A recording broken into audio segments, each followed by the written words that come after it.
She had no weapons. Just a wool blanket, a medical bag, and the courage to step into the crossfire. What Sarah Blackwood did that day would echo across 2 nations, but what she didn't know is what it would cost her.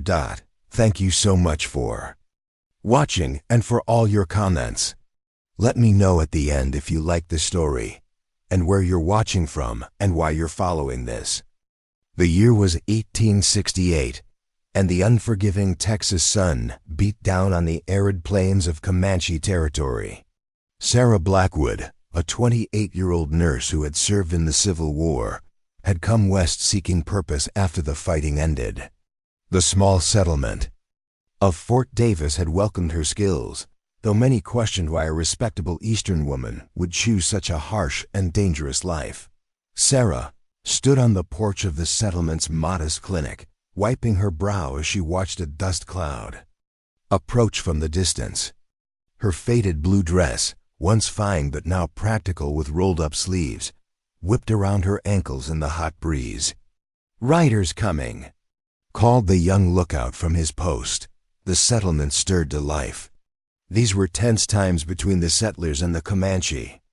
A tentative peace had held for 3 months, but everyone knew how quickly that could change. Major William Harrington, the fort's commanding officer, stepped onto the dusty street. "Looks like Lieutenant Foster's patrol returning early," he said, his weathered face creasing with concern. As the riders drew closer, Sarah could see they were indeed soldiers, riding hard and fast. The lead horse carried 2 men. One slumped forward, clearly wounded. "Get ready," the major barked at Sarah. "Looks like we've got injured." The patrol thundered into the fort, horses lathered and blowing hard. Lieutenant Foster jumped down from his mount, his uniform stained with blood that wasn't his own. "Ambushed at Falcon Creek," he reported tersely. "Private Jenkins took a bullet. We drove them off, but there's a wounded Comanche warrior left behind. I think it's Chief Stone Bear's son." A murmur ran through the gathering crowd. Chief Stone Bear was the most influential leader among the local Comanche bands. His son, Rising Hawk, was known for his courage and his distrust of white settlers. "You left him there?" Sarah asked, already helping the wounded Private Jenkins down from his horse. "Had no choice, ma'am," Foster replied. "We were outnumbered, and Jenkins here was bleeding badly." Major Harrington's expression darkened. "If Stone Bear's son dies out there, any hope of peace dies with him." Sarah worked quickly, helping Jenkins inside the clinic. The bullet had passed through his shoulder without hitting anything vital. As she cleaned and dressed the wound, her mind kept returning to the wounded Comanche left alone on the battlefield. How bad was he hurt? She asked Jenkins as she tied off the bandage. The young soldier winced. "Bad enough. Shot in the side. His people retreated when our reinforcements arrived. He told them to go. I understood that much." Outside, she could hear the major organizing a patrol to return to Falcon Creek. The discussion was heated. Some men argued they should leave the Comanche to his fate. Others recognized the diplomatic disaster that would follow. Sarah stepped back outside, her decision already made. "I'm going with you," she announced. Major Harrington turned, surprise evident on his face. "Absolutely not, Miss Blackwood. It's too dangerous." "I'm the only one with proper medical training," she countered. "If you want him to survive the journey back, you need me there." "The Comanche may still be in the area," Lieutenant Foster warned. Sarah gathered her medical bag and reached for a thick wool blanket hanging outside the clinic door. "Then we'd better hurry." An hour later, Sarah rode alongside soldiers, her heart pounding with each hoofbeat. The landscape was brutally beautiful, vast expanses of golden grassland, interrupted by rocky outcroppings and the occasional twisted oak. As they approached Falcon Creek, Lieutenant Foster raised his hand, signaling the group to slow. "Just over that ridge," he said quietly. "We left him under the cottonwood by the creek bed." They dismounted and approached cautiously. Sarah clutched her medical bag and blanket, scanning the area for any sign of returning Comanche warriors. There, under the spreading branches of an ancient cottonwood, lay a young man. His bronze skin was slick with sweat, his breathing shallow. Blood had soaked through the buckskin at his side. Sarah approached slowly, aware that even wounded, Rising Hawk was dangerous. His dark eyes flashed open at her footsteps, and his hand moved instinctively toward a knife at his belt. "I'm here to help," she said softly, knowing he might not understand her words, but hoping he would understand her intent. She held up her hands, showing she carried only the blanket and her medical bag. Rising Hawk watched her with wary intensity, pain etched across his proud features. He said something in Comanche that she couldn't understand, but she recognized. The defiance in his tone. Sarah knelt beside him, setting down her things. "I need to see your wound," she said, making a gesture toward his side. After a long moment, he gave a slight nod. Sarah carefully moved aside the buckskin to reveal an ugly bullet wound that was still seeping blood. It wasn't immediately fatal, but without treatment, infection would claim him within days. "I can help you," she said, meeting his gaze directly, "but you need to trust me." Whether he understood her words or merely read the sincerity in her eyes. Rising Hawk relaxed slightly, allowing Sarah to begin her work. As she cleaned and dressed his wound, she was aware of the soldiers watching tensely from a distance, and the vast, open country around them, where Comanche warriors might return at any moment. What she didn't know was that this encounter would change not only her life but the future of the entire territory.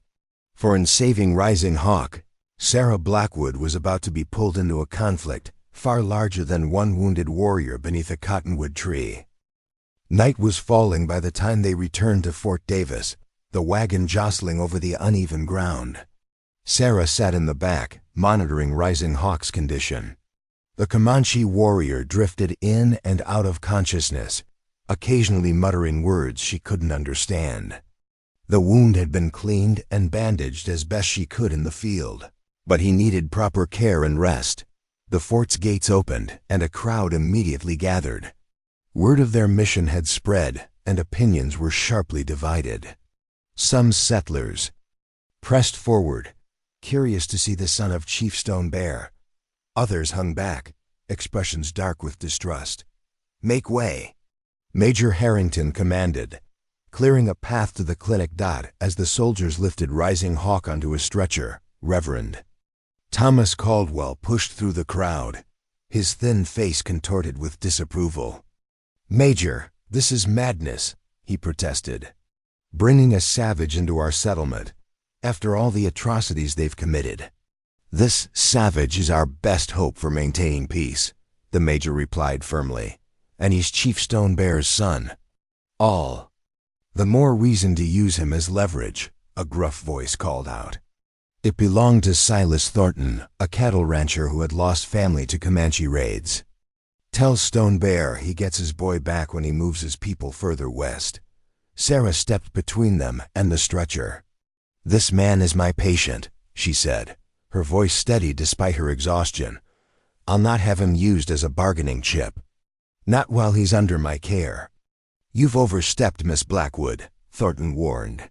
"Some might question where your loyalties lie." "My loyalty is to life, Mr. Thornton, something I thought all Christians valued." She turned to the soldiers. "Get him inside, please." Through the night, Sarah worked to properly clean and suture Rising Hawk's wound. The bullet had torn through muscle but missed vital organs, a lucky shot, if one could call it that. By sunrise, his fever had stabilized, though he remained weak. Sarah dozed in a chair beside his cot, awakening with a start when she heard a soft word in Comanche. Rising Hawk was watching her, his dark eyes alert and questioning. "You're in Fort Davis," she explained, though she wasn't sure he understood. "You were shot. I'm trying to help you heal." Rising Hawk studied her face for a long moment. Then, surprising her, he responded in halting English. "Why help enemy?" Sarah considered her answer carefully. "I don't see an enemy. I see a wounded." Man, he seemed to weigh her words. My father ... will come. I expect he will, she agreed. And when he does, I hope he finds you healing, not being used as a pawn. A commotion outside interrupted them. Sarah moved to the window and saw a small delegation of Comanche riders approaching the fort's gates under a truce flag. At their head rode a commanding figure she recognized from descriptions. Chief Stone Bear himself. Major Harrington met them. At the gates, accompanied by Lieutenant Foster and several armed soldiers. The tension was palpable even from a distance. Sarah hurried outside, joining them just as Stone Bear dismounted. The chief was a tall man with graying hair worn in 2 long braids, his face lined with age and authority. He wore a mixture of traditional Comanche clothing and items traded from white settlers, including a cavalry officer's jacket that had once been blue but was now faded to gray. I come for my son, Stone Bear said in clear English, surprising those who didn't know he had learned the language during earlier peace negotiations. Your son is being cared for, Major Harrington replied. He was wounded in an attack on my men. Stone Bear's expression remained impassive. My warriors say your soldiers fired first. That's a lie, Lieutenant Foster retorted hotly. We were ambushed. The chief's gaze shifted to Foster. My son does not lie, nor do my warriors. Sarah stepped forward. Chief Stone Bear, I'm Sarah Blackwood. I've been caring for Rising Hawk.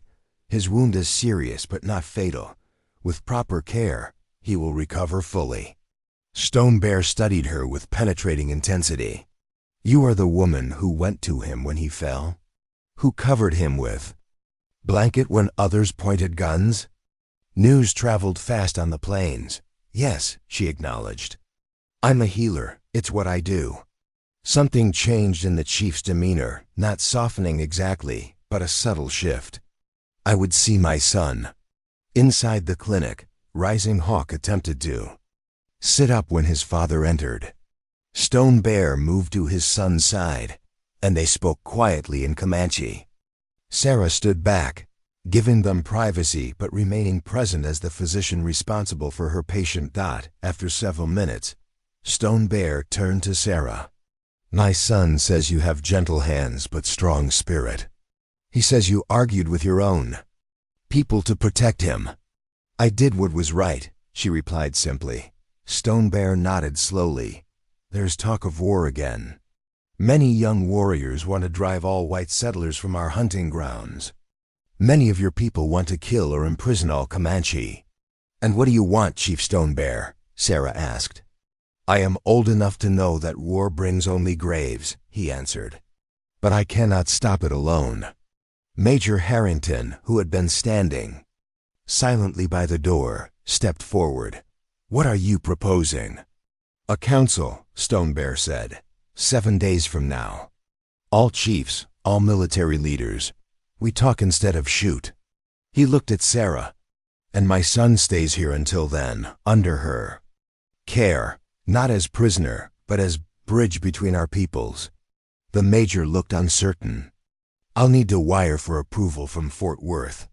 Do what you must, Stone Bear replied. But remember, the young men on both sides grow impatient. 7 days is all I can hold them back. After the chief and his delegation departed, Sarah found herself the center of unwanted attention. The settlement buzzed with the news that Rising Hawk would remain at Fort Davis until the council. That evening, as she changed her patient's bandages, Sarah noticed Rising Hawk watching her with curious intensity. Why did you come for me? He asked, his English better than she had initially realized. Your people hate mine. Not all of us, she replied. And hate is a luxury we can't afford out here. Either we find a way to live together, or we'll die fighting each other. Rising Hawk was silent for a moment. My father believes you have medicine. Spirit, that is why he trusts you with me. Sarah smiled slightly. I just have medical training. There's nothing mystical about it. Perhaps, he said, but you ran into Crossfire with nothing but blanket to save enemy warrior. That takes different kind of medicine, one we both need. As Sarah completed her work, she wondered if perhaps he was right. Perhaps courage and compassion were medicines of their own kind, and perhaps they were in desperately short supply on both sides of this conflict. What she didn't yet realize was that the decision to save Rising Hawk had set larger forces in motion, and that the coming council would place her directly between two worlds on the brink of devastating war. 4 days had passed since Chief Stone Bear's visit, and tension in Fort Davis increased with each passing hour. Rising Hawk's presence divided the settlement. Some viewed him as a path to peace, others as a dangerous enemy within their walls. Sarah found herself caught in the middle, defending her patient while trying to maintain the community's trust. That morning, as she changed Rising Hawk's bandages, she was pleased with his progress. The wound was healing cleanly, and his strength was returning. "You have skilled hands," he observed, watching her work. "I learned during the war," she replied, securing the fresh bandage. "Too much practice with too many wounded." Rising Hawk nodded. "My people also know war. Too much death, too many songs of mourning." Sarah sat back, studying him. Over the past days, they had developed an unexpected rapport. Rising Hawk was intelligent and observant, eager to improve his English. By conversing with her, "Your father's council is in 3 days, she said. "Do you think it will succeed?" A shadow crossed his face. "Some chiefs will not come. They say talk is useless, that white man's promises are like wind." "And what do you believe?" she asked. "I believed as they did," he admitted, "until a white woman ran into battlefield to save me." Their conversation was interrupted by a knock at the clinic door. Lieutenant Foster entered, his expression grim. "Miss Blackwood, the Major needs to see you, immediately." In the Major's office, Sarah found not only Harrington, but also Silas Thornton and several other influential settlers. Their faces told her the news wasn't good before a word was spoken. "There's been an incident," Major Harrington began, his voice heavy. "The Henderson family's homestead was raided last night. John and his oldest boy were killed. The livestock was taken." Sarah felt her stomach tighten. "Comanche, the tracks suggest it," Thornton said sharply. "And now you expect U.S. to believe Stone Bear wants peace? While we harbor his son, his warriors murder our families." "We don't know it was Stone Bear's band," the Major cautioned. "It doesn't matter whose band it was." Thornton pounded his fist on the desk. "They're all the same savages who understand only one language. Force." Sarah shook her head. "Violence will only bring more violence." The council is a sham," Thornton interrupted. "And that wounded warrior is our only leverage. I say we send Stone Bear his son's head as our answer to this outrage." "That's enough." Major Harrington stood. "We will maintain order and the rule of law in this settlement. Miss Blackwood, return to your patient. Double the guard on the clinic, Lieutenant Foster." As Sarah left, she heard Thornton's parting words. "The blood of the Henderson family is on your hands, Major, and yours too, Miss Blackwood." When she returned to the clinic, Sarah found Rising Hawk standing, bracing himself against the wall. His face showed pain, but his eyes were alert. "What happened?" he asked, reading her troubled expression. Sarah hesitated, then decided honesty was necessary. "A family was killed in a raid last night. Some are blaming their people." Rising Hawk's expression darkened. "Not my father's warriors. He gave his word. Could it be another band?" she asked. He considered this. "The Quahati follow Quanah Parker. They reject all peace talks. Or it could be Kiowa. They sometimes hunt these lands. Or it could be men like Thornton," Sarah said quietly, looking for an excuse to stop the council. Rising Hawk nodded grimly. "There are those who profit from war on both sides."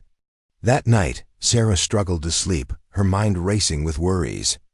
The guard outside her door was a reminder of how precarious their situation had become. If the council failed or never happened, full-scale war would erupt across the territory. Near dawn, she was jolted awake by the sound of horses approaching. She hurried to the window and saw a group of riders entering the Fort Cavalry soldiers from Fort Worth. Based on their uniforms by breakfast, the news had spread. Colonel James Barrett had arrived with orders to take charge of the Comanche situation. His reputation preceded him, a veteran Indian fighter with little patience for diplomacy. Sarah was checking Rising Hawk's bandages when Colonel Barrett entered the clinic without knocking. He was a tall man with a close-cropped gray beard and cold eyes that assessed the room with military precision. "So this is Stone Bear's son," he said, studying Rising Hawk like he might examine a captured wolf. "I'm told you've been playing nurse to him, Miss Blackwood." "I've been providing medical care to a wounded man," Sarah replied, continuing her work. "As is my duty." Barrett smiled thinly. "Your duty is to your own kind, ma'am. These savages have killed hundreds of settlers, including women and children." Rising Hawk met the colonel's gaze without flinching. "And how many of my people have soldiers killed? How many villages burned?" "Not enough, apparently," Barrett retorted. He turned to Sarah. "Pack his things. He's being transferred to Fort Worth as a prisoner of war." Sarah straightened, shock turning quickly to anger. "He's not well enough to travel that distance. And he's not a prisoner, he's here under a truce agreement." "That agreement is void after the Henderson massacre," Barrett said dismissively. "We leave at noon."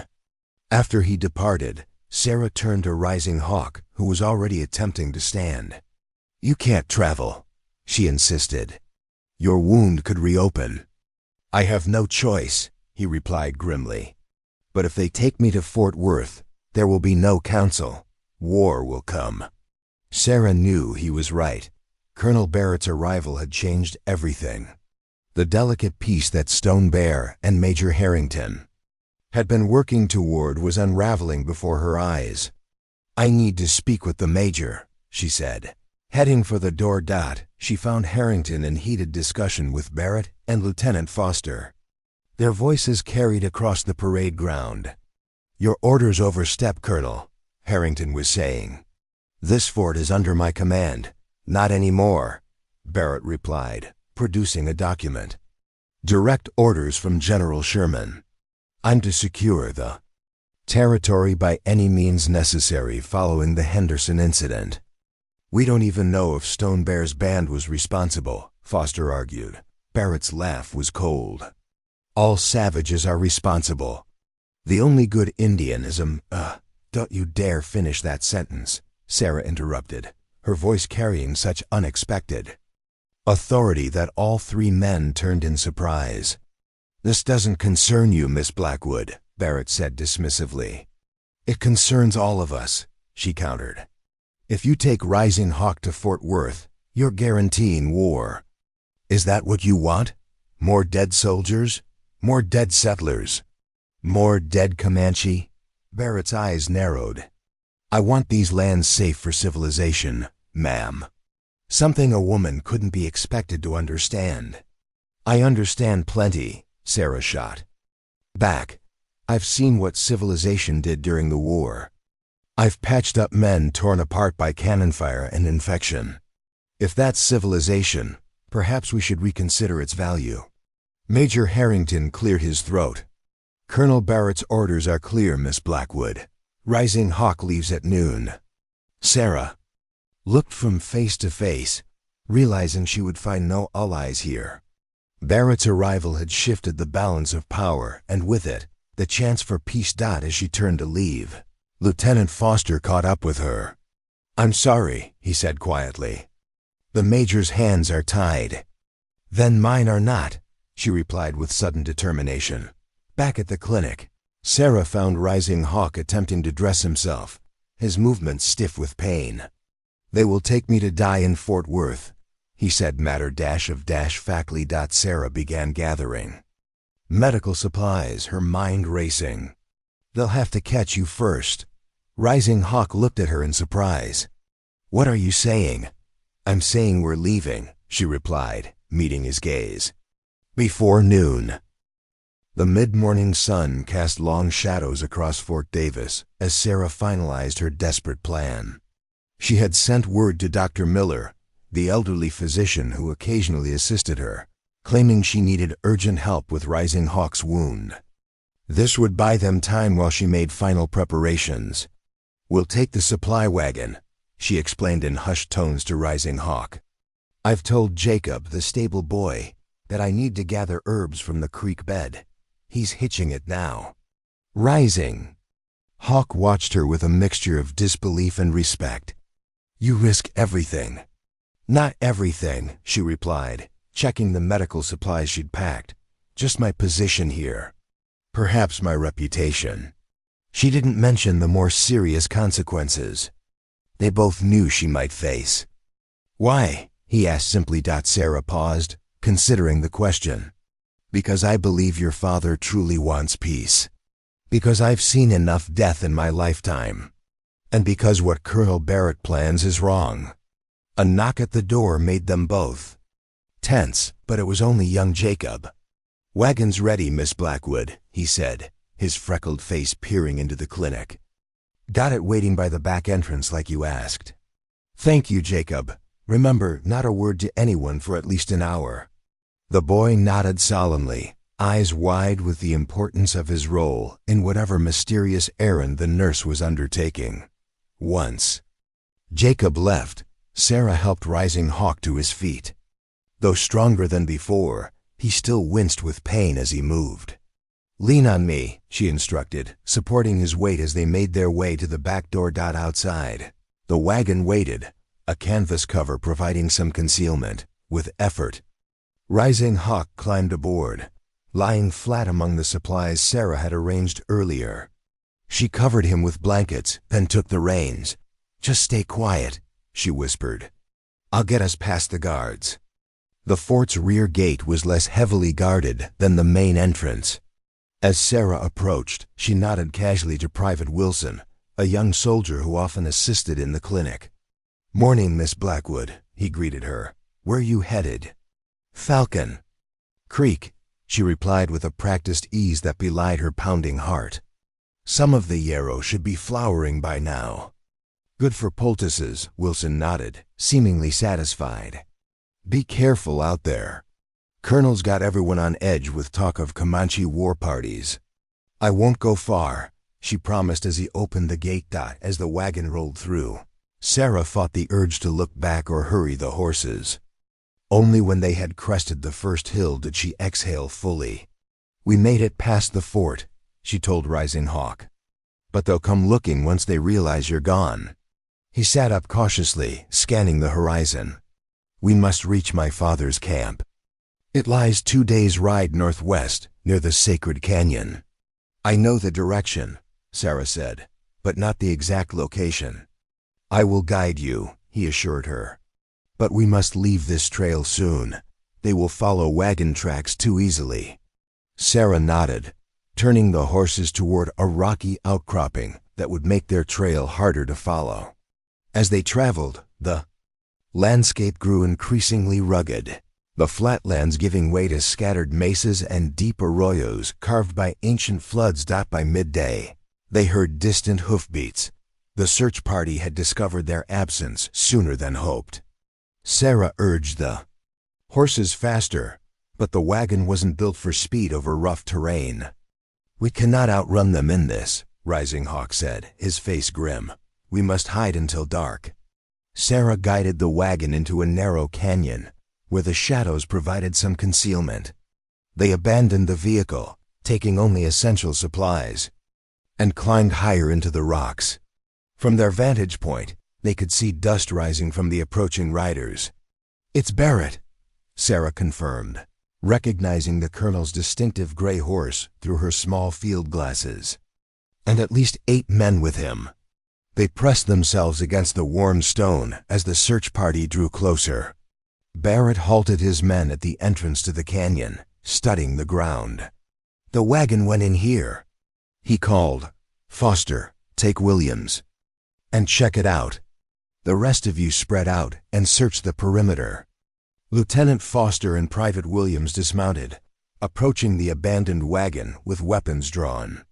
Sarah held her breath as they investigated, knowing they would soon discover the missing supplies. "They've left the wagon, sir," Foster reported. "Tracks lead up into the rocks." "Find them," Barrett ordered. "The woman's aiding a prisoner escape. That's treason in wartime." As the soldiers began to fan out, Rising Hawk touched Sarah's arm. "We must move. There's another way through these rocks." They retreated deeper into the maze of stone passages, Rising Hawk moving with surprising agility despite his wound. Sarah followed, aware that every moment increased the distance between them and their pursuers, but also took them further from safety and supplies. By dusk, they had put considerable distance between themselves and Barrett's men. But Sarah could see that Rising Hawk's strength was failing. The wound had begun to seep blood again, staining his buckskin shirt. "We need to stop," she insisted. "I need to check your wound." He shook his head. "Not safe yet. My father's scouts patrol these borders. If we can reach the high ridge by morning, they will find us." They pushed on through the night, the desert cold settling into their bones. Sarah shared her canteen sparingly, knowing dehydration was as dangerous as their pursuers. By dawn, Rising Hawk was leaning heavily on her, his breathing labored. "The ridge," he said, pointing to a distant outcropping silhouetted against the brightening sky. "We must reach it." Sarah looked at the distance with dismay. "That's at least 3 miles, and you're losing blood again." "Then I will leave a trail." "They cannot miss," he said with grim humor, gesturing to the dark spots marking their path. They had covered perhaps half the distance when Sarah heard horses approaching, not from behind, but from beyond the ridge. She helped Rising Hawk into the shelter of a large boulder, drawing her small revolver with her free hand. 4 riders appeared on the horizon, moving directly toward them. As they drew closer, Sarah could see they were Comanche warriors, their faces painted for war. Rising Hawk straightened, calling out to them in his language. The warriors reined in sharply, clearly surprised. The leader dismounted and approached cautiously, his eyes moving from Rising Hawk to Sarah with obvious suspicion. A rapid exchange in Comanche followed. Rising Hawk gestured several times toward Sarah, his tone becoming increasingly insistent. Finally, the warrior nodded and whistled to his companions. "This is Gray Wolf, my father's most trusted warrior," Rising Hawk explained to Sarah. "He will take us to our camp." "But he does not trust you." "I don't blame him," Sarah replied, holstering her revolver. The journey to the Comanche camp took most of the day. Rising Hawk rode double with Gray Wolf, while Sarah was given her own mount. They traveled in silence, the warriors watchful for any sign of pursuit. As the sun began to set, they crested a hill overlooking a sheltered valley. Below, dozens of tipis formed a circle around a central clearing. Horses grazed nearby, and smoke rose from cooking fires. "My father's camp," Rising Hawk said with evident relief. Their arrival caused an immediate stir. Warriors gathered, women and children peered from tipis, and dogs barked excitedly. At the center of the camp, Chief Stone Bear emerged from the largest tipi, his face betraying rare emotion as he saw his son as they dismounted. Rising Hawk swayed on his feet. Sarah moved to support him, but found herself suddenly surrounded by wary warriors with weapons drawn. "She saved me," Rising Hawk announced in English, loud enough for all to hear. "Twice, she is not enemy." Stone Bear approached, studying Sarah intently. "You brought my son home," he said finally. "Why?" "Because Colonel Barrett would have used him to start a war," she replied honestly. "A war no one needs." The chief considered her words, then nodded slowly. "Come, both of you need rest and food. Tomorrow we will talk of what must be done." That night, after tending properly to Rising Hawk's wound and sharing a meal with Stone Bear's family. Sarah sat beside a small fire outside the tipi she'd been given. The stars blazed overhead with an intensity she never saw from the fort, and the night was alive with unfamiliar sounds. Stone Bear joined her, settling onto a blanket across the fire. "My son tells me you left everything behind to bring him here." "I can't go back," she acknowledged. "Colonel Barrett would have me arrested for treason." "And yet you do not seem afraid," the chief observed. Sarah stared into the flames. "I've been afraid many times in my life, Chief Stone Bear.